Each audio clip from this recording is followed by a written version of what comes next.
제 발표문에 뭐라고 썼냐면은 그냥 개신교인 오수경이라고 써놨습니다. 아무튼 오수경 개신교인님을 모시고 사실은 청원함에서 대표신 건데 오수경 개신교인님 모시도록 하겠습니다.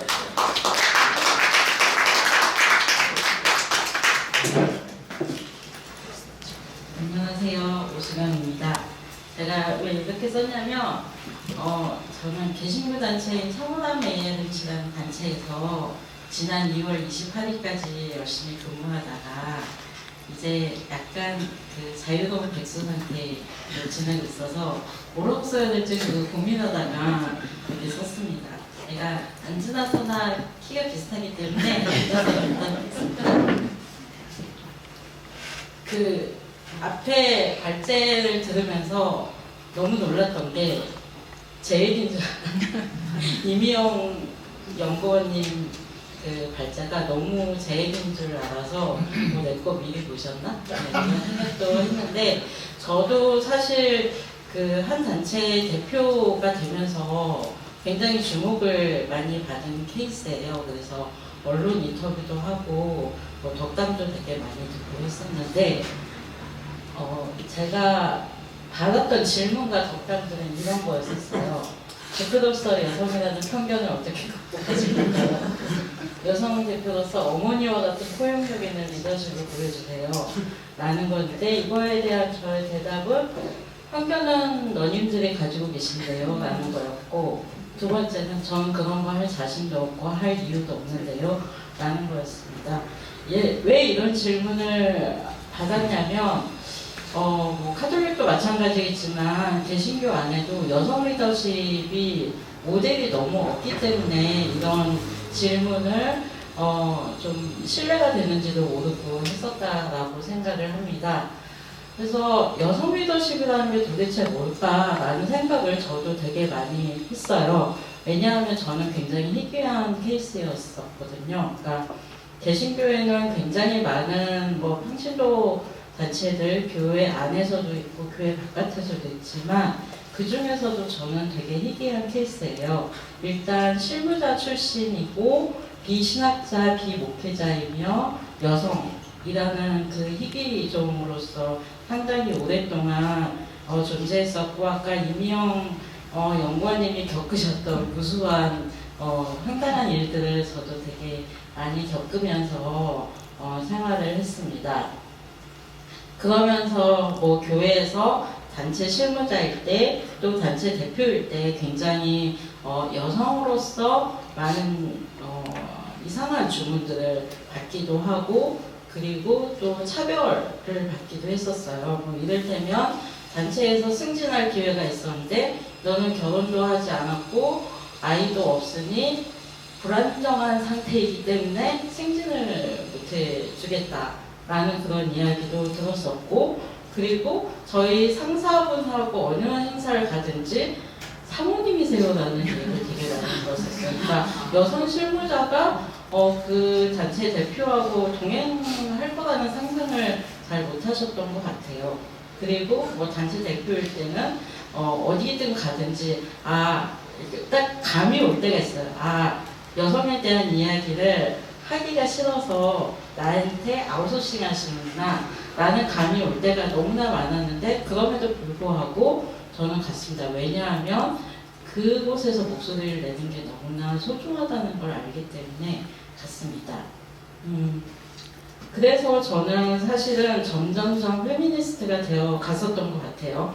그러니까 처음부터 난 페미니스트가 되어야지 이게 아니라 교회 안에서 무수한 여성 차별을 겪으면서 나는 뭐지? 라는 생각을 하게 되면서 또 이러한 생각들을 점점 했었던 것 같아요. 너무 가부장적인 구조에서 권위는 절대 나누지 않는 불평등하고 공의롭지 못한 구조 또 나를 지지하는 언어와 동지를 발견하기 너무 어려운 구조에서 나는 당연히 이런 페미니스트적인 감각을 가지고 살 수밖에 없겠구나라는 생각을 했고 또 저뿐 아니라 뭐 제가 그렇게 젊은 편은 아니지만 젊은 여성들이 또 이러한 비슷한 경로를 가지고 많이 교회를 이탈하고 있는 게 아닌가라는 그런 생각을 합니다.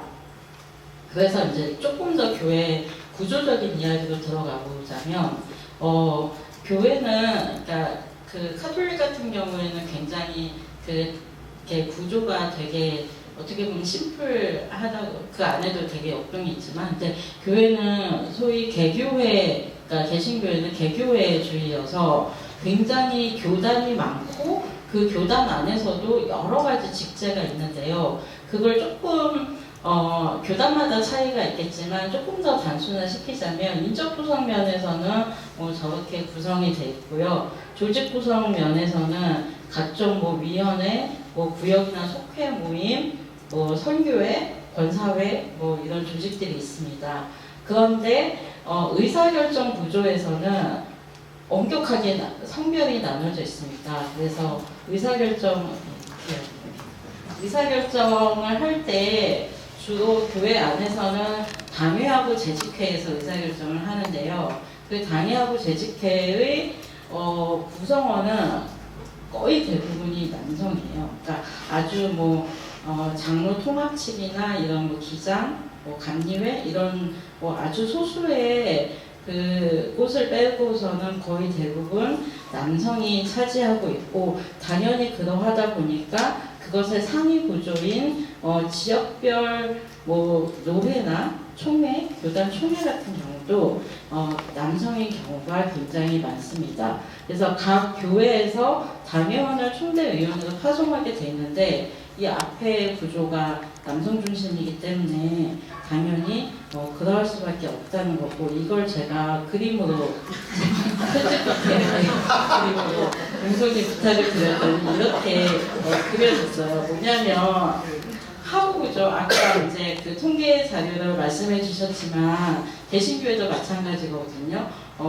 여성 인구가 훨씬 더 많은데, 그래서 하부구조는 당연히 여성들이 많이 지탱을 하고 있습니다. 식당에서든 꽃꽂이 봉사든 어디든 다 봉사나 그런 교회가 구조가 지탱되게 하는 데는 여성 인력이 정말 많이 쓰이고 있지만, 결국에는 그 상위 구조의 의사결정을 하고 중요한 논의를 하는 구조에서는 여성이 배제되는 구조를 가지고 있습니다. 여기서 이제 조금 더 사회적으로 들어가면, 아까 이제 구조에 대해서도 말씀을 드렸지만, 각 교단별로 그 교단 총회 때 총대의원이라고 이제 그 파송을 하게 돼 있는데, 장로 통합이라고 교단에서 이제 가장 큰 교단이 있어요. 그 교단에서 역대 최고인 전체의 2.8% 여성 총대 43명이 참석한 가운데 작년에 총회를 진행을 했습니다. 이 2.8%라는 숫자가 엄청나게 역대 최고라는 그런 평가를 받았던 숫자인데요. 참고로 말씀드리면 장로 통합에서 여성 총대위원을 배출한 지가 작년이 30주년이 됐습니다. 그러니까 30주년 동안 2.8%의 여성 총대위원이 배출이 되고 있고, 그래서 당연히 여성할당제를 계속 요구하고 있는데 엄격하게 막고 있습니다. 총회에서 기를 쓰고 남성 목사님들이 맡고 계시더라고요. 그래서 의사결정 구조에는 철저히 배제가 되고 있고, 그 다음에 아까 저에게 이제 어머니 같은 리더 그렇게 요구하셨듯이 이제 교회 어머니의 사랑, 모성애적인 교회의 모습을 보여달라라는 걸 여성들에게 요구합니다. 그래서 여성 목회자를 허용하는 교단에서도 같은 목회자의 역할을 주지 않아요. 그러니까 대체로 교육부서나 아니면은 어떤 양육부서에 배당을 하지, 그 교구부서에 배당을 하는 경우가 거의 없습니다. 이렇게 제도적으로는 꽤 여성 목사 받아줄게 하지만 그 안에서도 엄격하게 나뉘고 있어서 가부장 중심의 성역 역할을 여전히 강조하고 있다라는 거고, 그 다음에 그래서 계속 이따가도 얘기하겠지만 계속 여성 안수 투쟁을 하고 있어요. 하고 있는데 93년 됐어요. 여성 안수 투쟁의 역사가 93년 됐는데 93년 동안 여성 안수 주지 않는 고집스러운 교단에서 구약의 예를 들면서 신약의 예를 들면서 이렇게 이제 말도 안 되는 어거지 논리로 신학 내용을 성경 내용을 말도 안 되는 논리로 이렇게 반대를 여성 차별을 하는데 반대를 하고 있습니다. 그래서 여성 차별을 신학적 성서적으로 정당화하는 일들이 이렇게 계속 일어나고 있다. 그리고 이거는 너무 웃긴 얘기인데요. 아시겠지만 그 동일 직군 내에서 가장 성폭력 사건이 많이 일어나는 직군이 목회자 직군이라는 걸 알고 성직자 직군이라고 나와 있는데, 그래서 각 교회별로 교단별로 성폭력에 대한 대응 지침서를 만들자라는 그런 움직임이 되게 많이 일어났었어요. 그런데 어떤 교단에서 성폭력이라는 말을 너무 쓰기 싫은 거예요. 홍길동처럼 성폭력을 성폭력이라고 쓰고 싶지가 않아서 성윤리라는 말을 이제 고심 끝에 그렇게 도입을 한 것 같아요. 그래서 되게 웃기게도 교회 성윤리 예방이 대응 지침서라는 이상한 문서가 발표가 되었습니다. 그래서 이 문서를 보면은 모든 단어가 다 교회 성윤리 예방, 교회 성윤리 예방 이렇게 돼 있어서, 심지어는 뭐 한국 성폭력 상담소 같은 또 일반 영역의 그 엄연한 기관도 한국 성윤리 상담소로 이렇게 바뀌어서 발표가 됐는데, 이게 재작년에 이게 발표가 돼서 엄청난 반발이 있었어요. 그런데 작년에 이걸 그대로 확정을 했더라고요. 이렇게 개신교 내 뿌리 깊은 성차별과 성폭력에 대한 무지무성의 무례가 난무하고 있습니다. 그리고 또 개신교 안에 되게 큰 국제대회가 두 개가 있는데, 큐메니컬 중심으로 하는 WCC 대회하고 복음주의 중심으로 하는 로잔 대회가 있는데, 작년에 한국에서 로잔 대회를 개최를 했었어요. 그때 이제 서울 선언이라는 선언문이 발표가 됐는데, 거의 3분의 1 이상을 반동성애와 반젠더 그리고 결혼에 대한 굉장히 그 가부장적 그 가치관을 담은 내용이 발표가 돼서 굉장히 문제가 되었었습니다. 아까 그래서 카톨릭 신호도 문서 이런 거 보면서 되게 부러워했었어요. 완전 그 개신교는 지금 완전 반대로 가고 있거든요. 그래서 이걸 낸시 프레이저의 이론에 좀 입각해서 생각을 해보자면, 교회 안에서 지금 저희는 부당한 분배와 문화적 무시, 정치적 대표 불능성의 상태에 빠져 있는 게 아닌가라는 생각이 들고, 이거 자체가 굉장히 부정의하고 반성서적이다라고 저는 생각을 합니다. 그렇다면 이렇게 엄청난 백래시 내지는 여성 차별이 있는데 왜 교회에서는 여성주의적 관점이 주류 담론이 되지 못했을까에 대한 고민도 저희 개신교 여성들 사이에서는 되게 많이 있는데요. 그에 관해서는 이제 백소윤 교수님이라고 강남대학교 교수님께서 좀 분석을 해주신 거는, 한국 근현대 서술의 위기담론과 우선성의 이데올로기에 의해서 다양한 담론 경학 기회가 박탈됐다. 그러니까 남성 중심의, 지금 한국 사회도 마찬가지로 아버지 중심의 그 이야기들이 계속 되어 왔기 때문에 이제서야 비로소 좀 여성에 대한 이야기들이 나오고 있다는 거, 그리고 획일적인 교리 수어와 가부장적 신학 구조가 계속 유지가 되고 있는 것, 그리고 가부장적 남성 중심적 여성상이 계속 내면화되고 있는 것. 그래서 근대형 전업주부로서의 신앙적 소명을 계속 강조하고 있고, 개신교회에서는 아버지 학교라는 걸 해요. 그래서 이 아버지 학교가 되게 굉장히 그 가부장적 사고를 전수하는 그런 학교들이라고 합니다. 아버지 학교, 어머니 학교 이런 것들이 있습니다. 그리고 또 너무도 당연하게 교회에 여성 리더가 부진한 거는 그런 제도 자체가 없기 때문이기도 합니다. 근데 정말 뭐 아무것도 없느냐, 교회에서 이런 여성들은 계속 눌린 상태로만 있느냐, 그건 아니라고 생각을 합니다. 개신교 역사에서 보면 전도부인이라는 게 있었어요. 그래서 예수 그리스도를 영접한 이후 열정적인 그 전도 활동을 해서 그 평양대공의 역사를 일으킨 주역으로 여성들을 꼽고 있는데 그 여성들의 이야기가 있고요. 그 다음에 이거는 이제 그 새 여자라는 소설책인데 이게 그 이제 독립운동, 그러니까 그 일제강점기 당시에 독립운동을 하였던 여성 투사들의 이야기 중에 이런 이야기들이 있어요. 그러니까 이게 이제 아마 근우회라는 조직이 창설될 때 이야기인 걸로 알고 있는데 그나마 교회에 한 번이라도 나가본 여자가 존엄이나 평등이라는 단어를 알아들었다라고 기록을 하고 있습니다. 그러니까 뭐냐면 옛날부터 교회는 여성들에게 해방의 공간이자 사회적 이름을 가져다준 공간이었었고 여성들은 그 안에서 자유로운 활동들을 제한적이었지만 많이 해왔었다는 것입니다.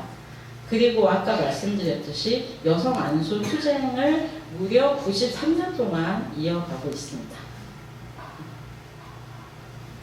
그리고 굉장히 교회 바깥에 다양한 활동들이 있어요. 제가 뭐 다 정리할 수 있었던 건 아니지만 제 레이더망에 잡힌 어떤 흐름들을 이야기하자면 먼저는 여성 신학 그룹이 있습니다. 그래서 뭐 여성 신학회나 여신학자 협의회, 뭐 각 신학대학교 여하구회들이 있습니다. 그래서 저 여신학자 협의회나 여성 신학회 같은 경우에는 80년도에 생겨났고요. 그 다음에 기독여민회나 감리교 여성지도로 개발원, 기독교 반성폭력센터와 같은 그런 기관들이 활동을 하고 있어요. 그래서 여성 리더십, 그 다음에 뭐 여성들의 사회적 활동, 그 다음에 반성폭력 대응, 뭐 이런 활동들을 하고 있고, 그 다음에 뭐 살롱나비, 믿는패미, 가패미, 뭐 여성주의 연합예배, 웅투다, 뭐 이런 활동들, 그러니까 교회 바깥에서 주로 젊은 그리스도인, 여성 그리스도인들의 주체적이고 자발적인 활동들이 이어지고 있고 그 외에 각 기관 단체들의 기독 페미니스트들이 연결되어 있습니다. 제가 일했던 청원항 같은 경우도 이제 제가 주도를 해서 페미니즘 모임을 굉장히 오랫동안 진행을 해왔었어요. 그리고 여성주의 관련된 콘텐츠나 여성주의 성서 해석 모임 등을 계속 지속을 하고 있습니다. 그래서 우리에게 어떤 좀 이런 역동들을 살려나갈 수 있을까라는 생각을 좀 많이 하게 되는데요. 몇 가지 좀 정리를 해봤는데 우선은 전방위적이며 성실한 투쟁을 지속을 해야 될 것 같습니다. 아까 말씀드렸듯이 여성한수 투쟁의 역사를 저희는 되게 귀하게 여기고 있는데 그게 93년이 됐고 또 93년째 이어져 왔고 앞으로 이제 이어져 될 때까지 뭐 인디언 기후제 드리는 것처럼 될 때까지 그렇게 이어가고 있다는 게 저희한테는 굉장히 큰 힘이 되고 있고요. 그리고 이 여성한수 투쟁의 문제는 단순히 여성한수 투쟁의 문제뿐이 아니라 인식과 제도가 모두 바뀌어야 하는 문제이기 때문에 아까도 말씀드렸듯이 여성 총대에 관련돼서 계속 목소리를 낸다던가 교회 바깥에서 성폭력 대응 활동을 한다던가 이런 활동들이 다 이 모두의 하나의 활동이기도 하고 또 각자의 활동이기도 합니다. 그래서 전방위적이며 성실한 투쟁, 그러니까 모든 여성들이 같은 입장을 가지고 있는 것은 아니기 때문에 서로의 입장을 존중하면서 서로 연대하는 그런 활동들이 중요하다고 생각합니다. 그 다음에는 제가 좀 많이 생각을 해본 건데 권력의 재정의가 필요하지 않을까라는 그런 생각을 해봤습니다. 오드리 로드가 주인의 도구로는 결코 주인의 집을 무너뜨릴 수 없다라고 얘기했던 것처럼 남성의 자리에 여성만 배치를 한다고 되는 문제일까? 라고 생각을 했을 때 저는 좀 아닌 것 같더라고요. 그래서 어떻게 하면 이 권력 내지는 어떤 우리의 그 존재 방식을 재정의할 수 있을까의 문제를 좀 더 고민을 해볼 필요가 있지 않을까. 그래서 제가 나름대로 좀 생각을 거는 지금 한국 사회도 그렇고 그리고 모든 어떤 조직 체계가 굉장히 이쪽 편 익숙한 리더십의 그 어떤 흐름 가운데 수직적이고 획일적이고 권위를 독점하고 지시하고 또 우정을 가장한 힘의 지배가 있고 안정추구, 관습과 전통을 수호하는 그런 흐름으로 유지가 됐었다면 이제는 사회나 각 그 조직들 그리고 우리의 존재 방식이 전면적으로 재편이 돼야 되지 않을까. 이미 어떤 면에서는 그렇게 변화가 일어나고 있다고 생각하는데 이것을 교회에서 고민을 좀 더 해볼 필요가 있다라고 생각합니다. 그래서 생각한 거는 보다 상호 존중적이고 평등한 관계, 또 차이와 다양성을 존중하는 것, 권위를 나누고 역시 20분이 짧군요. 네. 또 우정, 변화에 민감하고 수용적인 것. 네, 그렇습니다. 그래서 이제 점점점 개신교 여성 운동도 변화하고 있습니다. 그래서 과거에는 좀 더 전문인을 중심으로 한 그 어떤 연구 활동이나 수직적인 운동이 중심이었다면 최근에는 좀 더 느슨하고 평등한 대중운동으로 좀 변화하고 있습니다. 몇 가지 예를 든다면 이거는 강남역 여성혐오 살인 사건 이후에 기독교 여성들이 모였어요. 우리 추모하는 예배를 드리자라고 모여서 이 예배가 매년 5월에 진행이 되고 이 예배가 여성주의 연합예배라는 이름으로 강남역에서만 드릴 뿐 아니라 신당역에서도 드리고 또 다른 어떤 비슷한 이슈가 있을 때마다 예배를 드리는 모임을 하고 있습니다. 그리고 개소리에는 개소리로 응답해주는 그런 어떤 영란한 운동을 하고 있습니다. 그래서 그 여성을 불독이라고 했다길래 강신대 학생들이 왈왈왈 대자보를 붙였던 있습니다. 그리고 이제 작년에 많은 분들이 아셨겠지만 12.7 집회가 있었잖아요. 이게 개신교에서는 엄청 아직까지도 지금 계속 논쟁적이고 아픈 사건인데 그때 그 100대 기도 제목이라는 이상한 기도 제목을 만들었어요. 그쪽 분들이. 근데 거기에는 온갖 그 차별과 혐오의 언어들이 가득했거든요. 그래서 그걸 몇몇 그리스도인 여성분들이 전복을 시켰어요. 그래서 대한민국 페미니즘의 역전을 이루는 평등 세상을 위한 100대 기도 제목이라고 이 내용은 제가 안 가져왔는데 이 100가지 기도 제목을 만들었습니다. 그리고 아까도 말씀드렸듯이 이제 이런 다양한 활동들을 진행을 하고 있고 그 다음에 다양한 저술 활동도 나오고 있습니다. 그래서 여성 자신의 목소리로 말하고 기록하는 게 중요하다라고 생각을 하고 있습니다. 아까 이제 평등세상 100대 기도 제목 그걸 이제 중심으로 해서 어떻게 우리 그 운동의 방향성이 운동의 결이 변하고 있나를 좀 정리를 해보면 느슨한 상시 연대체, 또 대항의 언어, 위임과 분업, 가변 조직, 온라인 기반, 또 기도와 영성에 대한 새로운 이해의 방향으로 지금 젊은 여성 그리스도인들을 중심으로 한 운동이 이렇게 변화하고 있다는 걸 보여주고 싶고요. 그리고 이제 지금 우리에게 어떤 여성 리더십이 필요할까 제가 고민을 이제 하다가 딱 한 분이 떠올랐어요. 재작년에 돌아가신 임보라 목사님이 떠올랐는데 임보라 목사님은 일단 페미니스트셨고 또 퀴어, 비인간, 또 핍박당하고 쫓겨나는 사람들의 친구셨고 그리고 사회와 교회에 있는 활동가이시기도 하셨고 그리고 제가 아는 가장 고위직 교단 여성 목사님이셨어요. 그러니까 대부분의 여성들이 교회 바깥에서 저처럼 활동을 하고 있을 때 이분은 바깥에서도 활동하지만 교단 안에서 여성의 리더십이 존재해야 되는 필요성을 너무 잘 알고 계신 분이었거든요.